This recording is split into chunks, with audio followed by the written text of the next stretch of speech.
volta, programa Terceira Visão, Milênio Sacerdote aqui comigo e o Oxperly, que é um psicoterapeuta também. Nós estamos aqui falando sobre o Wicca. Quando a gente começa a falar de Wicca, eu pelo menos agora, é como se eu tivesse sido transportada lá para Avalon.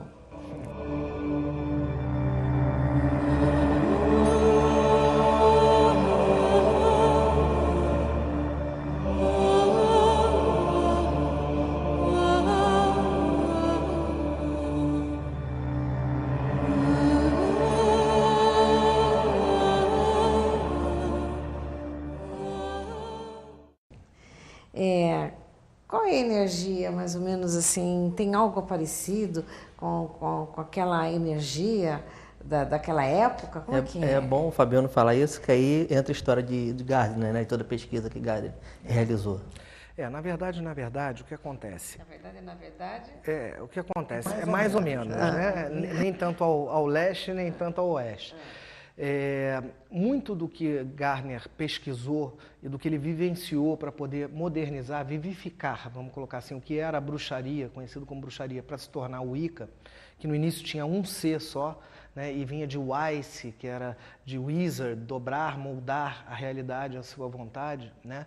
Muito do que ele pesquisou tem as suas origens desde o Paleolítico, do Neolítico e etc. Mas eu acho que o momento em que essa questão da magia ritualística, do paganismo, se fundamentou mais foi exatamente durante a Idade Média. Algumas pessoas dizem assim, inclusive as bruxas morreram queimadas, né, na Idade Média, que é um erro histórico gravíssimo, porque o que dita o fim da Idade Média para o início da Idade Moderna é a queda de Constantinopla. Né? E nenhuma bruxa jamais foi documentado que ela tenha sido queimada antes da data da queda de Constantinopla. Então, na verdade, todas as bruxas foram queimadas na Idade Moderna. Mas essa coisa da magia, da natureza, da vestimenta, da música até, dos bardos que passavam conhecimento por via oral e nada escrito, do paganismo, ela se fundamenta muito nessa época, nesse período medieval, né, das grandes construções góticas, dos castelos, a parte europeia realmente. Então, talvez por isso que haja essa sinastria aí entre esse período, os contos de Avalon, a questão de Merlin, etc., que era muito mais ligada para os druidas, né, que eram sacerdotes celtas, do que efetivamente para onde deveriam ser, que é para os celtas mesmo, né? Lá do Neolítico, não digo nem da Idade Moderna, muito anterior até. Né? Mas só que é muito difícil, né? A gente sair pelado pela rua, vestido com o rosto pintado de azul, né? Ou com os cabelos com uma lama branca para cima, porque eles eram altamente guerreiros, né? Então fica difícil, aí a gente acaba se situando mais nessa idade. De pesquisa, né? Da escritora, né? Para poder montar o livro, né? Então também sofre essa influência. E você é autor de livros? Sou. E do único DVD nacional, com registro na Ancine, tudo bonitinho e tal. Qual que é o livro?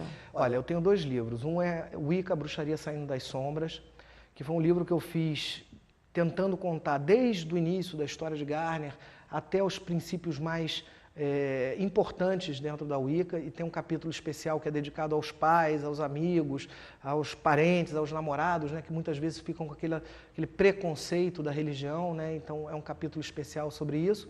E eu tenho outro que é o Defesa Psíquica e Espiritual, a Arte de Combater o Invisível, né, que eu também sou o único autor nacional a escrever sobre o tema, que aí já trata não só sobre assuntos que são ligados à Wicca, mas também sobre assuntos de metafísica, psicologia e por aí vai. E se eu estiver assistindo você lá e tiver com uma vontade de fazer essa seguinte pergunta, eu entrando na Wicca, você é uma bruxa? Olha, eu digo o seguinte, para você ser uma bruxa, você não precisa entrar para a Wicca. Né?